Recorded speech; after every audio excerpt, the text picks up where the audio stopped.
तो हेलो दोस्तों, सम्राट क्लासेस में स्वागत है। आज हम फिर आप लोगों के बीच में कक्षा 10वीं की भूगोल अध्याय 1 संसाधन एवं विकास लेकर आए हैं।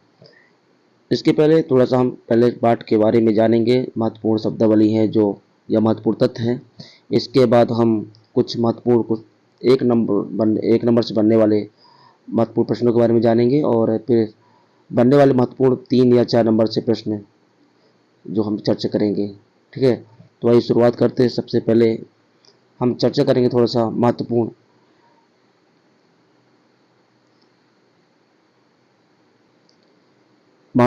तथ्य के बारे में। तो ये शुरुआत करते हैं। प्रकृति से प्राप्त विभिन्न वस्तुएं जो हमारी आवश्यकताओं को पूरा करने में प्रयुक्त होती हैं, जिनको बनाने के लिए प्रौद्योगिकी उपलब्ध है, उन्हें संसाधन कहा जाता है। ठीक है, जो मंडल से प्राप्त संसाधन जैव संसाधन कहलाते हैं। निर्जीव वस्तुओं द्वारा निर्मित संसाधन अजैव संसाधन कहलाते हैं। ठीक है, वे संसाधन जिन्हें विभिन्न भौतिक, रासायनिक अथवा यांत्रिक योजनाओं के द्वारा पुनः प्राप्त या पुनः उपयोगी बनाया जा सकता है, नवीनीकरण संसाधन कहलाते हैं।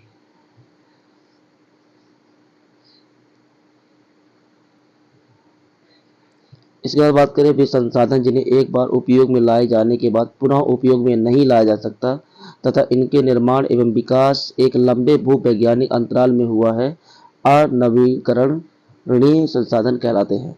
निजी स्वामित्व वाले व्यक्तित्व संसाधन कहलाते हैं। वे संसाधन जिनका उपयोग समुदाय के सभी लोग करते हैं, सामुदायिक संसाधन कहलाते हैं। किसी भी प्रकार के संसाधन जो राष्ट्र की भौगोलिक सीमा के भीतर मौजूद हो, राष्ट्रीय संसाधन कहलाते हैं।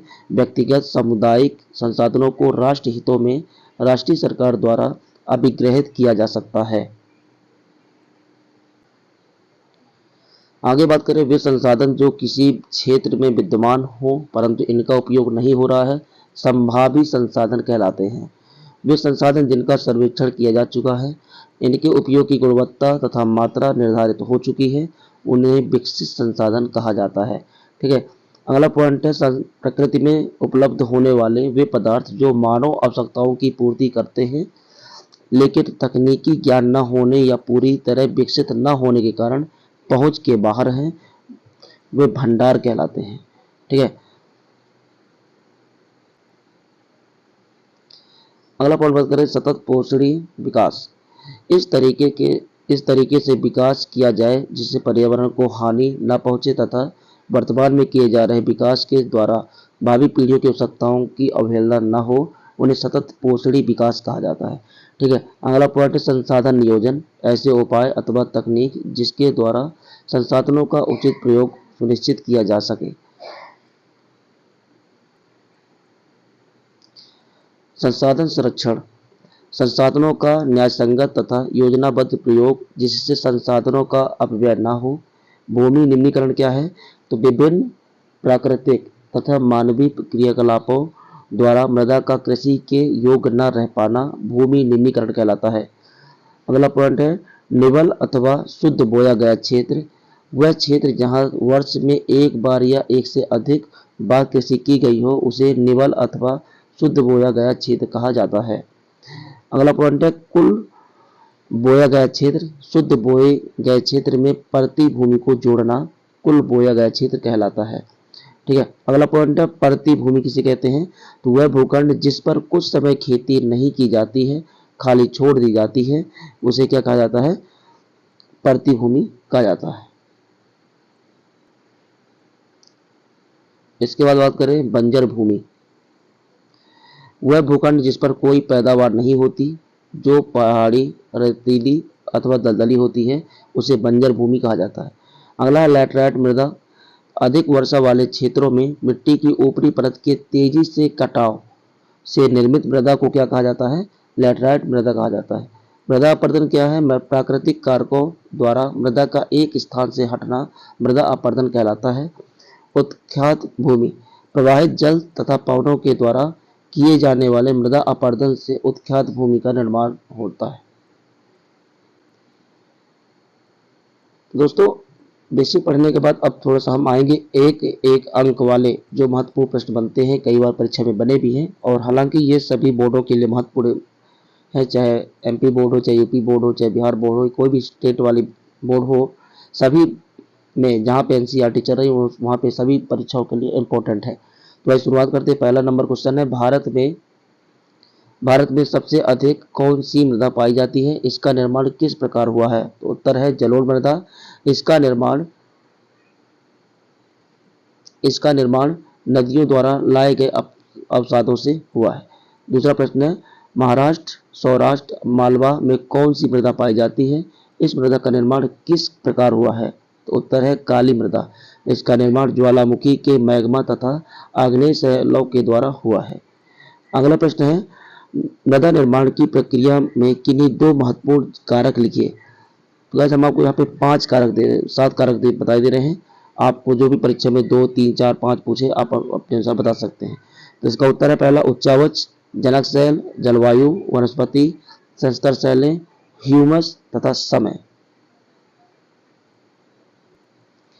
चौथा नंबर है, भारत में पाई जाने वाली विभिन्न मृदाओं में किन्हीं दो के नाम लिखिए। उत्तर है जलोढ़ मृदा, काली मृदा, लाल व पीली मृदा, लैटराइट मृदा, मरुस्थलीय मृदा, वन मृदा। अगला प्रश्न है 5वां नंबर, वन मृदा की दो विशेषताएं लिखिए। ठीक है, तो उत्तर है नदी घाटियों में मृदा दोमट तथा सिल्टदार, परंतु ऊपरी ढलानों पर इनका गठन मोटे कणों द्वारा होता है। और दूसरा पॉइंट है, हिमालय के हिम क्षेत्रों में ये अधिक सिलिक तथा ह्यूमस रहित होती हैं। ठीक है, अगला प्रश्न है, मरुस्थलीय मृदा की दो विशेषताएं लिखिए। तो उत्तर है रंग लाल और भूरा। दूसरा पॉइंट है रेतीली और लवड़ी। और तीसरा है ह्यूमस और नमी की मात्रा में कमी।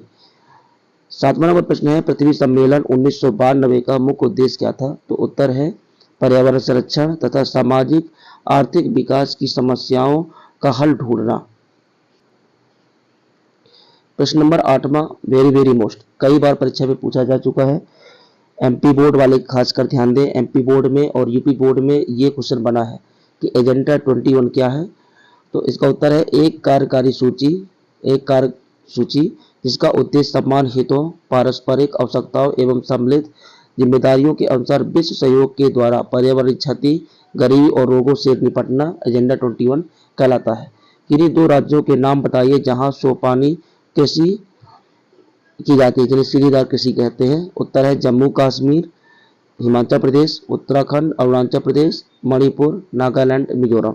यहाँ पे मैंने आपको 7 राज्य मैंने बता दिए हैं। जो भी राज्य 2, 3, 4 पूछे आप बता सकते हैं। क्वेश्चन नंबर 10वां है, ऐसी दो मानवीय क्रियाएं लिखें जिनके द्वारा भूमि का निम्नीकरण होता है। उत्तर है अति पशुचरण, वनोन्मूलन, खनन, अत्यधिक भौमजल का निष्कासन। अब यहाँ से शुरुआत करते हैं। क्वेश्चन जो थोड़ा सा बड़े रहेंगे और थोड़ा सा इनको आप लोग को खुद प्रैक्टिस करनी होगी। मैं थोड़ा सा पॉइंटेड आप लोग को बता रहा हूँ।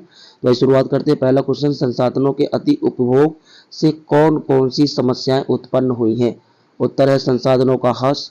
दूसरा है संसाधन समाज के कुछ ही लोगों के हाथ में है, एक साधन संपन्न, दूसरा संसाधनहीन वर्ग।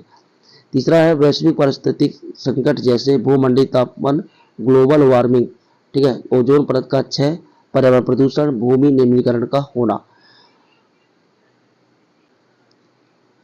प्रश्न नंबर 2, खादर और बागर में क्या अंतर है? ये प्रश्न कई बार एग्जाम में बना है। कई बार तो 2 नंबर में पूछा गया है, कई बार 3 नंबर में, कई बार 4 नंबर में। तो ये क्वेश्चन बिल्कुल याद कर लीजिएगा। खादर और बागर में अंतर जानते हैं। पहले खादर के बारे में पढ़ें। तो एक नवीन जलोढ़ है। दूसरा है अधिक बारीक व रेतीली, बार बार नवीनीकरण और नदी के पास डेल्टा तथा बाढ़। ये प्रमुख रूप से ये खादर के अंदर आती हैं। और बागर में बात करें तो प्राचीन जलोढ़, कंकड़ तथा कैल्शियम कार्बोनेट, बार बार नवीनीकरण नहीं, नदी से दूर ऊंचे स्तर पर निर्मित मैदानों में पाई जाती हैं।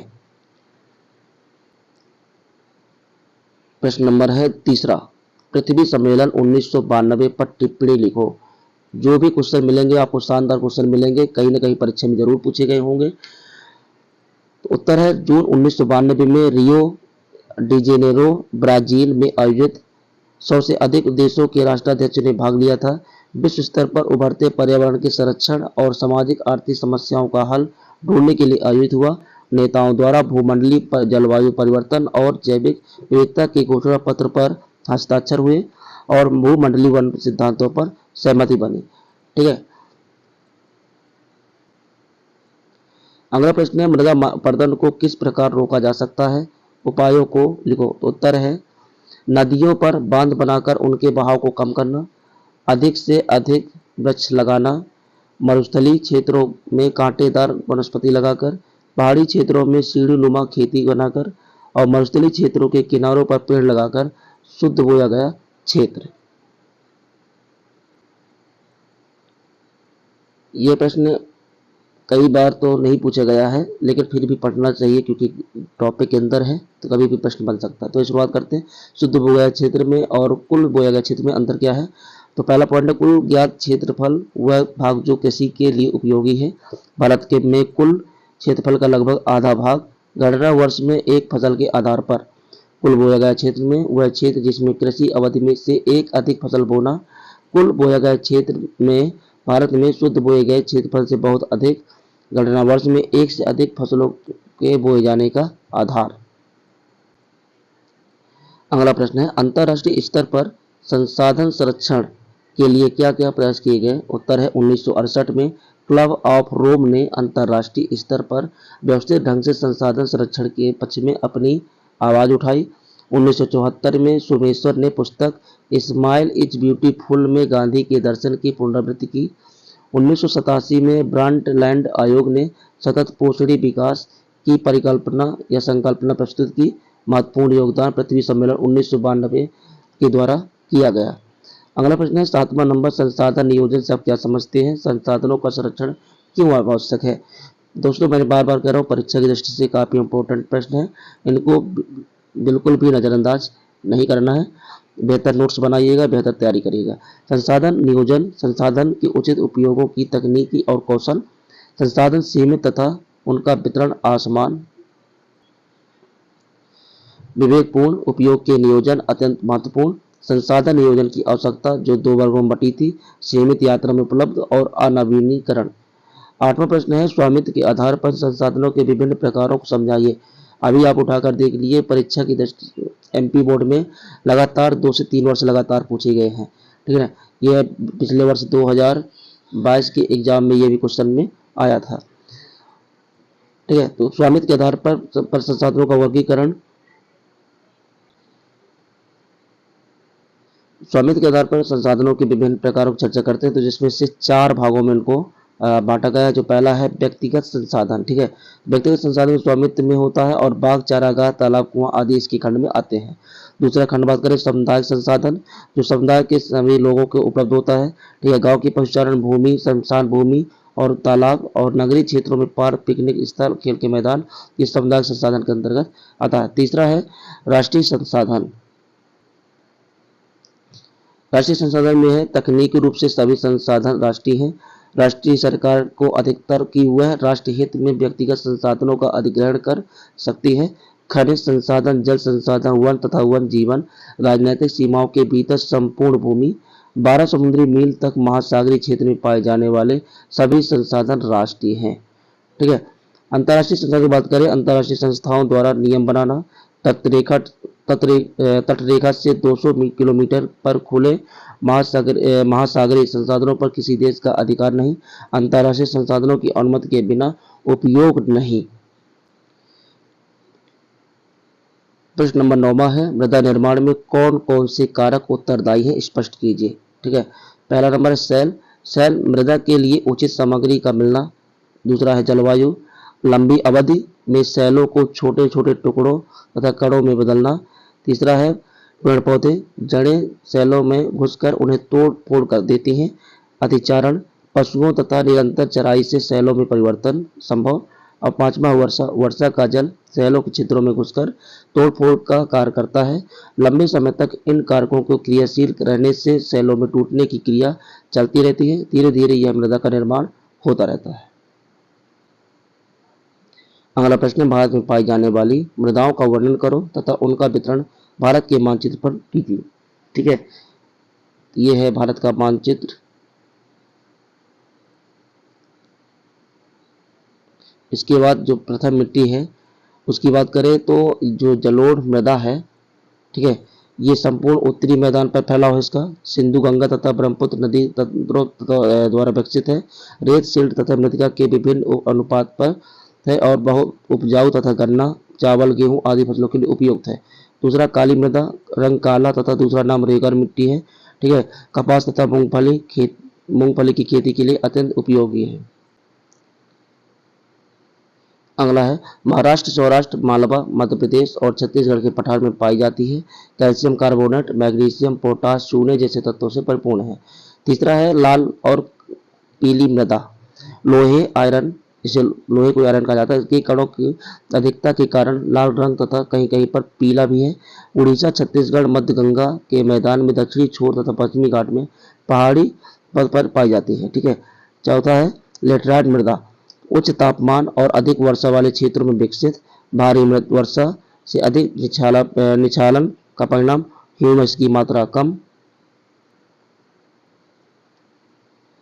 कर्नाटक, केरल, तमिलनाडु, मध्य प्रदेश, उड़ीसा तथा असम के पहाड़ी क्षेत्रों में पाई जाती है।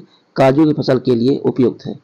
5वां नंबर मरुस्थलीय मृदा, लाल रंग तथा भूरा रंग, रेतीली तथा लवड़ी, शुष्क जलवायु तथा उच्च तापमान के कारण यह जलवाष्प की दर अधिक, ह्यूमस और नदी की मात्रा कम। वन मृदा, पर्वतीय क्षेत्रों में पाई जाती है। गठन में परिवर्तन, पर्यावरण के अनुसार बदलाव और नदी घाटियों में मृदा दोमट, सिल्टदार और हिमाच्छादित क्षेत्रों में मृदा का अधिक अपरदन। इन मृदाओं का वितरण भारत के रेखा मानचित्र पर दर्शाया गया है। इनका अवलोकन कर अभ्यास करें। तो दोस्तों ये रहा मैप। यहाँ पे आपको मृदा के बारे में ये थोड़ा संकेतिक दिए गए हैं। ठीक है। आप थोड़ा सा इसको रोक कर यहाँ से आपको ये देखना है और ये इसके संकेत मैप में आप भरिएगा। ठीक है, कि किन क्षेत्रों में कौन सी मृदा सबसे अधिक पाई जाती है। ठीक है। तो दोस्तों यदि आप चैनल में नए हैं तो आप सब्सक्राइब जरूर करिएगा ताकि आने वाला वीडियो आपको अपडेट मिल सके। और डेली हाँ आप सुबह सामाजिक विज्ञान सभी कक्षाओं के धीरे धीरे सुबह 7 बजे आपको आपके इस यूट्यूब चैनल पर मिलेगी। ठीक है। तो आप चैनल जरूर जुड़ें। सब विषय के सामाजिक विज्ञान का टाइम रहेगा सुबह 7 बजे। इसके बाद 8 बजे विज्ञान कुछ ही दिनों में हम चालू करने वाले हैं। नोट्स अभी तैयार की जा रही है। धन्यवाद।